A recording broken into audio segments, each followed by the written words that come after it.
Hello दोस्तों, आपका हार्दिक स्वागत है। Set part second class 11th NCERT हम सॉल्व करने जा रहे हैं। इसमें मैं आपको समझा रहा था काफ़ी टाइम से कि पिछले पार्ट में भी आपने अगर पहली वीडियो नहीं देखी अगर आपने तो आप अच्छे से उसको देखें, फिर ही आपको सेकंड पार्ट समझ आएगा, नहीं तो नहीं समझ आएगा। बिल्कुल फ्रीली और फ्रैंकली बोल रहा हूँ कि आप यहाँ से देखना शुरू करोगे तो आपको बिल्कुल भी समझ में नहीं आएगा। तो इसलिए आप पहले उस फर्स्ट पार्ट को देखिए, उसका लिंक आपको मिल जाएगा डिस्क्रिप्शन में।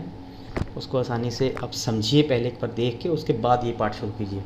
तो मैं आपको सेट समझा रहा था कि एक सेट को रिप्रेजेंटेशन मैंने आपको लास्ट वीडियो में काफ़ी अच्छे से एक्सप्लेन किया है। तो यहाँ आप देखिए, मैंने एक सेट लिखा, ये सेट बिल्डर फॉर्म है। ये है एक्स, मतलब कि एक ऐसा सेट है जिसमें एक्स एलिमेंट्स हैं कुछ इस तरह से, सच दैट ये हैं एलिमेंट्स ए में, सच दैट कुछ इस तरह से कि ये कुछ इन्फॉर्मेशन है और ये कुछ इन्फॉर्मेशन। अब हम इनको आगे डिफ़ाइन करेंगे कि ये क्या चीज़ें हैं, क्योंकि सबसे ज़्यादा प्रॉब्लम आपको इसी फॉर्म में आती है। मैंने वो पिछली वीडियो में बताया था कि सेट बिल्डर फॉर्म का मतलब है कि आपको एक सेट बनाना है, आपको डीकोड करना है, फैब्रिकेट करना है, आपको एक सेट बनाना है। आपको जब आपको सेट बनाना है तो आपको सिर्फ एक सेट बिल्डर फॉर्म दी होगी तो आपको सेट बनाना है, यानी कि कह सकते हैं उसको आप रोस्टर फॉर्म में कन्वर्ट करना है, सिंपली बनाना है। तो मैं आपको बता, ये इस चीज़ को समझने में आपको बहुत बच्चों को प्रॉब्लम आती है कि ये क्या चीज़ें हैं, इनको हमको कैसे लिखें। मैं इसको बाहर निकालता हूँ, इसका मतलब क्या है पहले इसको समझ लेते हैं अच्छे से। आपने जब भी कुछ ऐसा आपको दिखे 1 is less than equal to x is less than equal to 5, इसका मीनिंग समझने के लिए आपने इस x की टांग पकड़नी है। इस x की टांग पकड़ के आपने ये देखना है कि x किससे छोटा है। किससे छोटा है भाई? 5 से छोटा है। इसका मतलब 5 से छोटा भी है और 5 के बराबर भी है। इसका मतलब मेरे एलिमेंट जो कुछ भी आएंगे वो आएंगे 5 और 5 से कम कम, लेकिन कितने कम वो हमें पता चलेगा यहाँ से। इस वाले इन्फॉर्मेशन से हमें पता चल जाएगा कि जो हमारा x है वो तो हमें पता चल गया कि 5 है और 5 से छोटा है, लेकिन कितना छोटा है? 1 तक। तो मेरे एलिमेंट्स आएंगे 1 2 3 4 और लास्ट वाला ये 5। ये मेरे एलिमेंट्स आ जाएंगे। अगर आपको अभी भी कुछ डाउट है तो आपने इस चीज़ को याद रखना है कि इसका मतलब है लेस देन। मैंने आपको पिछली वीडियो में ये चीज़ समझा चुका हूँ, मतलब x 5 से छोटा है। और अगर हम इस साइड जाएंगे, इस साइड को हम मूव करते हैं तो इसका मतलब ये होगा यहाँ आपको ग्रेटर मानना है इसको, ग्रेटर देन, मतलब x की वैल्यू 1 से बड़ी और 5 से छोटी छोटी। मैं थोड़ी सी इसको चेंजिंग करता हूँ ज़्यादा आपको समझाने के लिए। एक मैंने एग्जांपल ही आपको ये दे दी। अब मान लिया जाए ऐसा नहीं है मेरे पास, कुछ ऐसा है। अब मैंने कुछ ऐसा लिखा। अब ये सोचेंगे यार पहले ये क्या था अब ये क्या है, लेकिन आपको इससे क्लैरिटी आ जाएगी। मैंने आपको ये चीज़ दिखानी है। अब यहाँ आपको दिख रहा है कि x किससे बड़ा है? जनाब जी 1 से बड़ा है और 1 के बराबर भी है, मतलब 1 आएगा। ये आ गया 1, ठीक है। अब इस साइड आ जाओ, कहाँ तक जाना है? 5 तक जाना है। चले जाओ जी 5 तक। 1 2 3 4 और 5 चला गया, क्योंकि यहाँ पर इक्वल टू का सिग्नेचर भी है। अब मैं आपको फिर से x की टांग पकड़ो, और ये ग्रेटर का मतलब है कि 1 से बड़ा बड़ा, और जब इस साइड आओगे तो लेस लिखना है। मतलब एक x जो है वो 1 से बड़ा बड़ा भी है और बराबर भी है, और 5 तक है, और 5 तक मतलब 5 से 5 तक ही जाना है हमें। तो ये आपका इस तरह से इनकी डिकोडिंग जो है की जाती है। ये तो आगे सिंपल, ये थोड़ा कॉम्प्लिकेट समझाया मैंने, थोड़ा अभी सिंपल और सिंपल जाते हैं। अगर सिर्फ लिखा है x is greater than equal to 5 और x ये कुछ बता दिया इसने, ये n क्या है ये अभी मैं आपको 5 मिनट में समझाने वाला हूँ। इधर लिखा हुआ है 5 और 5 से बड़े बड़े, सॉरी 5 और 5 से बड़े बड़े। तो 5 और 5 से बड़े बड़े कौन से आएंगे? 5 6 7 सो ऑन। इसको बोलते हैं natural number n। Natural number जानते हैं हम 1 2 3 4 5 सो ऑन होते हैं। तो इसने बोला x जो है वो 5 के बड़े वाले नेचुरल नंबर। तो 5 से बड़े वाले नेचुरल बहुत सारे हो सकते हैं, 5 6 7 8 9 10 इनफाइनाइट तक चलेगा। तो ये इसका मीनिंग ये होगा। कोई दिक्कत? हम एक और लिखता हूँ, x is less than equal to 4 और फिर x नेचुरल नंबर तक से बिलोंग करता है। इसका मतलब फिर हो गया कि मेरे को 4 तक जाना है और बराबर भी रखना है, और कहाँ से स्टार्ट करना है? नेचुरल नंबर लेने हैं मुझे, तो नेचुरल नंबर जानता हूँ 1 2 3 4, बस सिंपल, दैट्स इट। इनको ऐसे रिप्रेजेंट किया जाता है। ये है आपकी लेस देन और ग्रेटर देन की सिग्नेचर्स की पहचान, साइंस की पहचान ऐसे की जाती है। होप आपको ये समझ में आ गया होगा। अब मैं कुछ एग्जांपल्स लेता हूँ, जिन एग्जांपल से आपको और पूरे तरीके से जो है वो क्लियर हो जाएगा। आई होप आपको अच्छे से समझ आ रहा होगा और दिखाई भी दे रहा होगा। मैं एक सेट लिखता हूँ यहाँ पर ए, मैंने ए सेट लिखा। ए में कुछ एलिमेंट हैं x, वो कुछ इस तरह से हैं कि x लेस देन 5 और x नेचुरल नंबर से बिलोंग कर रहा है। शायद एग्जांपल मैं पहले भी दे चुका हूँ, नहीं पहले मैंने ग्रेटर वाली दी है, सॉरी अभी लेस वाली आ गई, ठीक है। तो इसमें सिंपल सी एग्जांपल, हाँ पता कि नेचुरल नंबर है, 5 से कम है और बराबर भी है, तो 1 2 3 4 5, कोई दिक्कत ही नहीं, ख़त्म इधर ही कहानी। कुछ और एग्जांपल लेते हैं। x मतलब a में कुछ एलिमेंट्स हैं x, वो एलिमेंट्स कुछ इस तरीके से हैं, एक से बड़े बड़े। देखो कितना सिंपल एग्जांपल है, आपको क्लियरली समझ में आ रहा है कि ये एलिमेंट्स नेचुरल नंबर से बिलोंग कर रहे हैं और एक से बड़े हैं और बराबर भी हैं, मतलब एक ही आंसर आएगा इसका। भाई क्यों? क्योंकि वो बोल रहा है कि सिर्फ एक ही लेना है और एक से बड़े बड़े लेने हैं। और सॉरी मैं यहाँ पर कुछ और लिख देता हूँ, ग्रेटर वाला साइन मिटा देता हूँ यहाँ से, क्योंकि फिर गड़बड़ हो जाएगी। आप एक से ग्रेटर ही लिखिए, तो ग्रेटर से एक से ग्रेटर कितने आएंगे? 1 2 3 और सो ऑन, इन्फिनिटी तक जाएंगे, क्योंकि अगर मैं ग्रेटर डालूंगा तो वो सेट डिफाइन नहीं हो पाएगा, ठीक है। एक और एग्जांपल लेता हूँ ए। अभी देखना मैं कुछ अलग लेने वाला हूँ।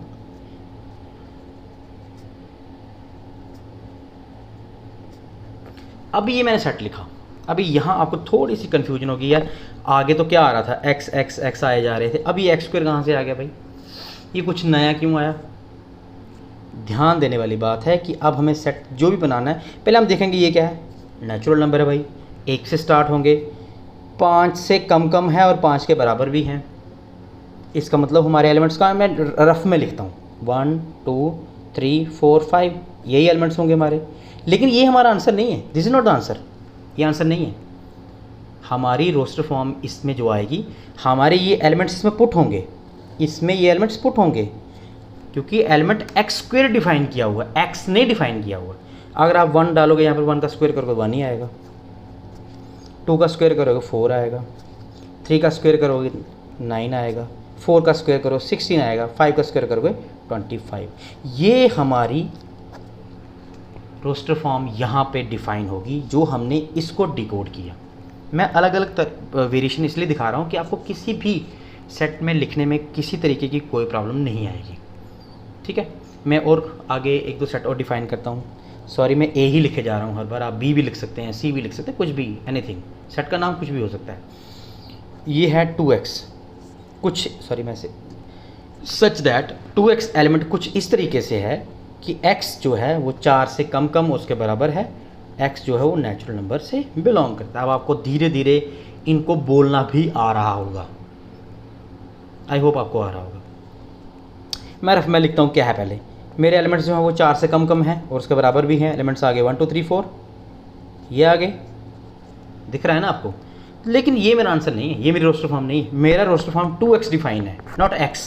तो इसमें पुट कीजिए इसको, मेरी रोस्टर फॉर्म क्या डिफाइन हो जाएगी, 2 × 1 2, फिर 2 पुट कीजिए, 2 × 4, 3 × 6, 4 × 8। ये मेरी रोस्टर फॉर्म यहाँ पर डिफाइन होगी,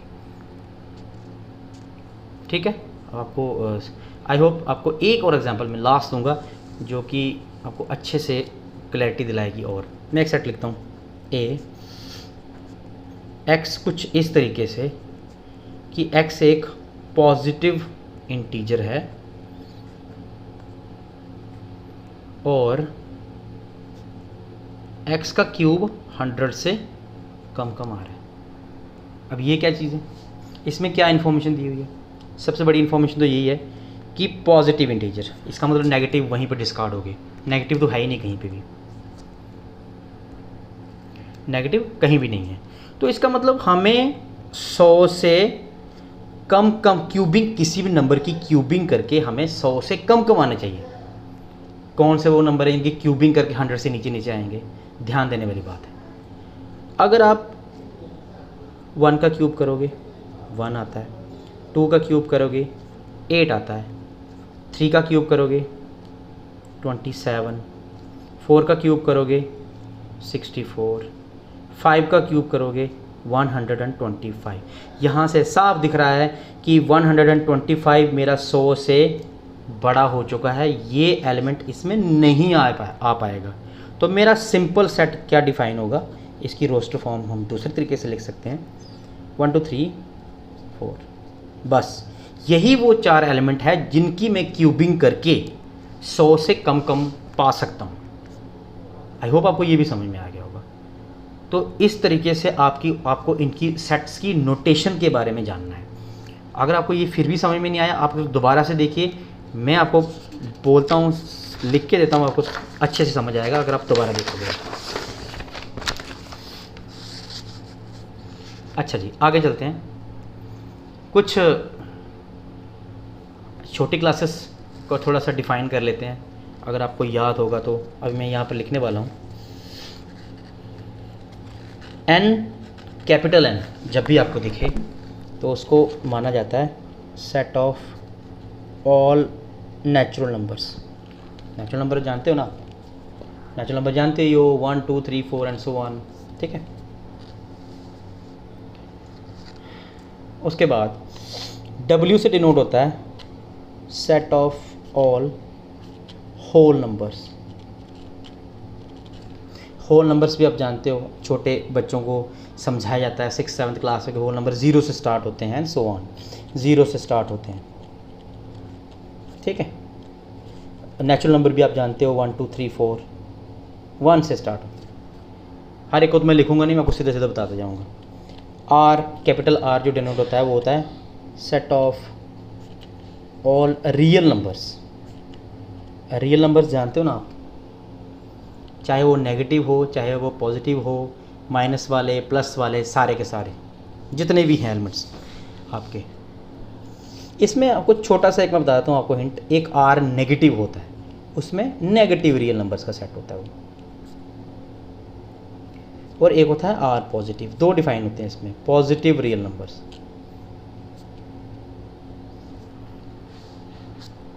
ठीक है, अब चलते हैं आगे।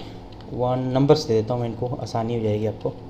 नंबर 4 जो होता है उसको हम डिफाइन करते हैं Q से, उसको बोलता है रैशनल नंबर।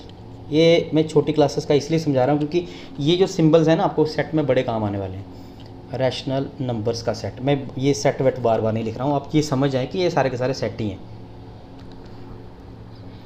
सारे के सारे क्या हैं इसमें, सारे के सारे सेट हैं। रैशनल नंबर आप जानते हो, जितने भी आपके बटा समझते हो ना आप, जो भी फ्रैक्शन में होते हैं वैसे कुछ, और जब उनको डिवाइड करके जो हमें पॉइंट में जो नंबर्स मिलते हैं वो सारे के सारे रैशनल नंबर कहलाते हैं।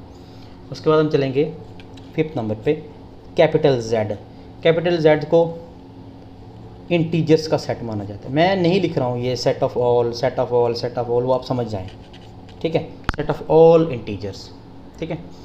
और वैसे ही मैं आपको पहले बता देता हूँ, इसमें भी Z प्लस पॉजिटिव इंटीजर्स और Z नेगेटिव इंटीजर्स का सेट, ठीक है। इसको ऐसे लिख लीजिए, आपको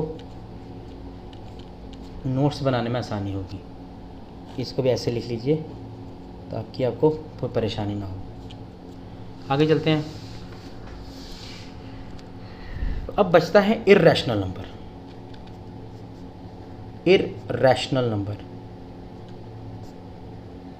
अब बोलेंगे कि सर आपने इसमें तो कोई सिंबल लिखा ही नहीं। तो जितने भी आपके रियल नंबर्स हैं उसमें से आप रैशनल नंबर्स को सब्ट्रैक्ट कर दीजिए, माइनस कर दीजिए, तो आपको इर्रेशनल नंबर्स जो है वो मिल जाएंगे। इर्रेशनल नंबर कॉम्प्लिकेटेड पावर्स वाले होते हैं, जैसे आपका √2 आ गया या 3 पावर 4/3 आ गया, कुछ ऐसी वाली टर्म्स वाले इर्रेशनल नंबर जो है वो कहलाते हैं। चलें आगे। अब अगर आपको होप ये समझ आ गया होगा तो आपको सेट डिफाइन करने में आपको कोई इतनी ज़्यादा मुश्किल आने वाली नहीं है। अब मैं क्या करता हूँ, एक नेक्स्ट टॉपिक पकड़ते हैं, order. Order of a set. एक सेट का ऑर्डर क्या मतलब क्या है, मीनिंग क्या है ऑर्डर का? ऑर्डर का मतलब कुछ नहीं है, कुछ खास नहीं है। इसको आप जैसे मैं एक सेट लेता हूँ ए, इसमें मैं एलिमेंट्स लिखता हूँ AEIOU। कितने एलिमेंट्स इसमें दिख रहा है मुझे? 5 एलिमेंट्स हैं ना, 1 2 3 4 5 एलिमेंट्स हैं। तो हम इसको ऐसे लिखते हैं कि भाई इस सेट में कितने नंबर्स हैं? 5। तो इसी को ऑर्डर भी कहा जाता है। तो आप किसी भी सेट के नंबर ऑफ एलिमेंट्स काउंट कीजिए और उनको बोलिए कि यही इस पर्टिकुलर सेट का ऑर्डर है। ठीक है, यहाँ आपको एक चीज़ मैं आपको समझाता हूँ। मैं एक सेट लेता हूँ ए, उसमें लिखता हूँ 1 2 3 4 5। मैं सिंपल एग्जांपल इसीलिए लेता हूँ कि आपको अच्छे से अंडरस्टैंड हो जाए। कॉम्प्लिकेटेड एग्जांपल लेने से पिछला कॉन्सेप्ट भी धरा का धरा रह जाएगा। बी एलिमेंट लेता हूँ 6 7 8 9 10। यहाँ आपको क्लियरली पता चल रहा है कि इसमें 5 एलिमेंट है, इसमें भी 5 एलिमेंट है। तो हमें ये साफ साफ क्लियर हो गया कि इस पर्टिकुलर सेट का जो ऑर्डर है, number of elements in the A is equal to number of elements in the B. कहने का मतलब ऑर्डर सेम। तो हम ये कह सकते हैं कि किन्हीं दो पर्टिकुलर सेट्स का जो ऑर्डर है वो सेम हो सकता है। लेकिन यहाँ पर ध्यान देने वाली बात है, बेशक इनके एलिमेंट्स की क्वांटिटी सेम हो, लेकिन ये सेट इक्वल नहीं है। मैं ये नहीं कह सकता कि मेरा सेट ए और बी बराबर नहीं है भाई, ये भी आपने ध्यान रखना है। सेट इक्वल नहीं है, सेट इक्वल नहीं है, लेकिन ऑर्डर सेम। ठीक है, आपको ये चीज़ का ध्यान देना है आपको बार बार। और इसको मैं आपको थोड़ा सा एक नोट दे देता हूँ छोटा सा, यहाँ पे आपने नोट करना है। किसी किसी बुक्स में एक वर्ड आता है कार्डिनल नंबर। तो कार्डिनल नंबर कुछ नहीं है, basically order of a set ही है। तो आपको अगर पूछा जाए किसी कोई आपको एक पर्टिकुलर सेट दे दिया, उसको पूछिए इसका कार्डिनल नंबर बताइए जी क्या है, तो हम कुछ नहीं करेंगे, उसका सिर्फ ऑर्डर निकालेंगे सेट का और वही बता देंगे यही इसका कार्डिनल नंबर है जी। तो हम ये कह सकते हैं कि सेट ए का कार्डिनल नंबर 5 है, बी का भी 5 है, इसका भी 5 है।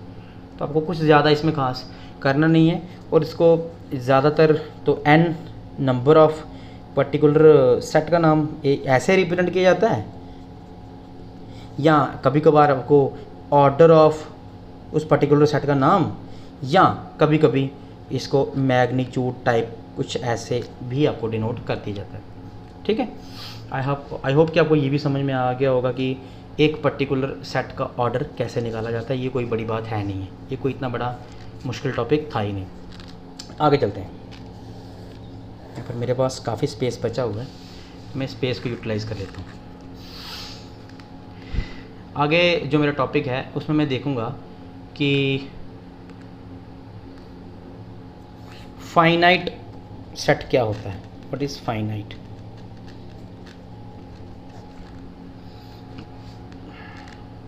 फाइनाइट सेट नाम से दिख रहा है फाइनाइट। फाइनाइट का मतलब होता है जो किसी जगह पे जाके रुक जाए, किसी जगह पे जाके रुक जाए, इसकी वैल्यू ख़त्म हो जाए। जैसे आपको पता है मैं बार बार वही एग्जांपल ले रहा हूँ 1 2 3 4 5। ये पर्टिकुलर सेट है, एक मतलब रुक गया 5 के बाद जाके। तो इसके एलिमेंट जो है वो देखा जाए तो वो काउंटेबल हैं। आप कह सकते हो कि अब मैं ये कहूँ कि भाई कोई ऐसी एग्जांपल ले लूँ जिसमें बहुत सारे एलिमेंट्स हैं, मतलब गिने नहीं जा सकते, तो उसको बोल रहे हैं इनफाइनाइट एलिमेंट, इनफाइनाइट सेट।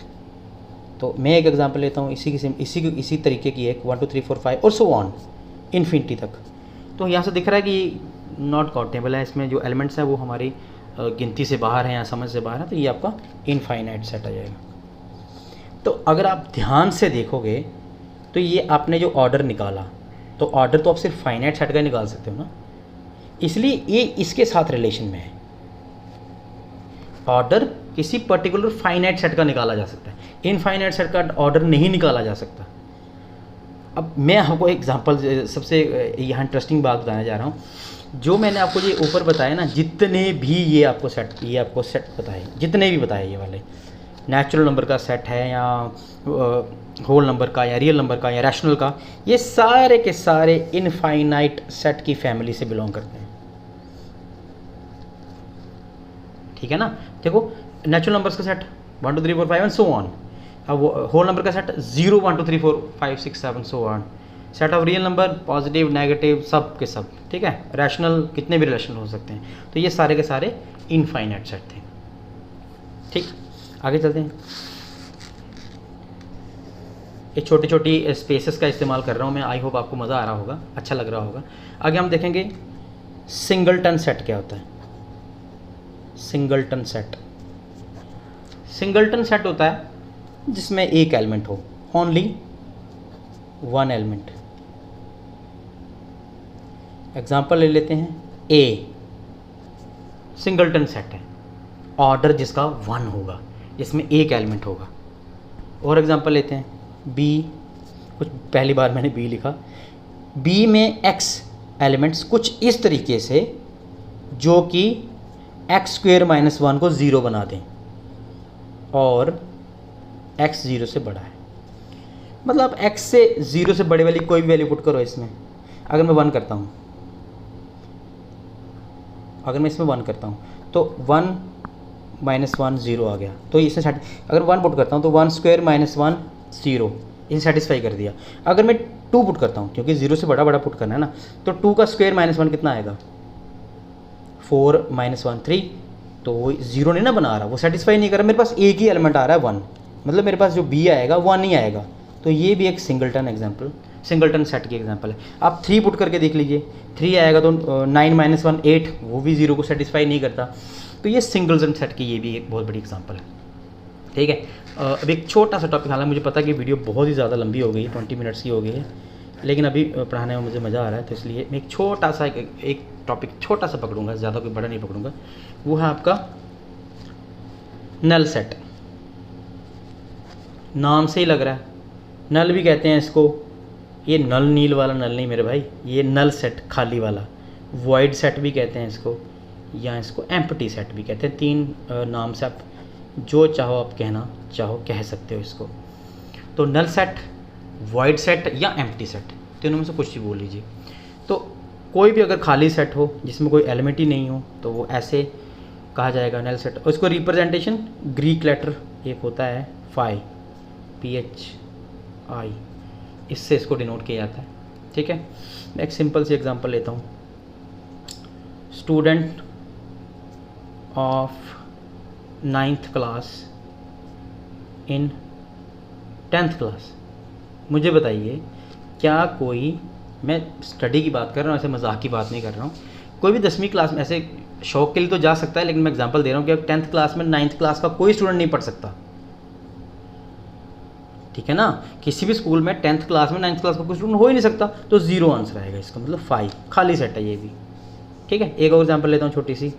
अगर मैं लिखूँ x में कुछ एलिमेंट्स हैं, सॉरी x एलिमेंट्स कुछ इस तरीके से हैं कि इस इक्वेशन को सेटिस्फाई करें। देखना ज़रा, मैं कोई भी नेचुरल नंबर ले लेता हूँ, सपोज 1 लेता हूँ, तो मैं 1 पुट करता हूँ यहाँ पर, 1² + 2, तो मेरा क्या बनता है 3। 0 तो नहीं बना ना, 0 तो नहीं बना ना किसी भी हालत में। अगर मैं 2 पुट करता हूँ, 2² + 2 तो आएगा 6, वो भी 0 नहीं बना। तो अल्टीमेटली मेरा जो सेट होगा वो भी यहाँ पर खाली होगा, 5 होगा, ये भी वॉइड सेट कहलाएगा। तो आई होप आपको ये सब समझ में आया होगा। आप अच्छे से इसको देखिए, अच्छे से पढ़िए। अगर आपको किसी भी चीज़ की समझ में नहीं आती आप प्लीज़ डू कमेंट्स में डालिए आप, और सब्सक्राइब माय चैनल, इसको शेयर कीजिए बढ़िया से, मुझे keep supporting me. I hope आपको ये क्लासेस एंजॉय लग रही होंगी। तो मैं कोशिश कर रहा हूँ धीरे धीरे अपने आप को अपग्रेड करने की, क्योंकि मेरी ये सिर्फ 2nd वीडियो है मैथमेटिक्स के रिलेटेड, और आगे से मैं कोशिश करूँगा कि मैं धीरे धीरे बोर्ड की तरफ अपग्रेड हो जाऊँ या कुछ ऐसा। पहले अभी तो इसी पे चल रहा है। तो ठीक है, टेक केयर, ओके बाय।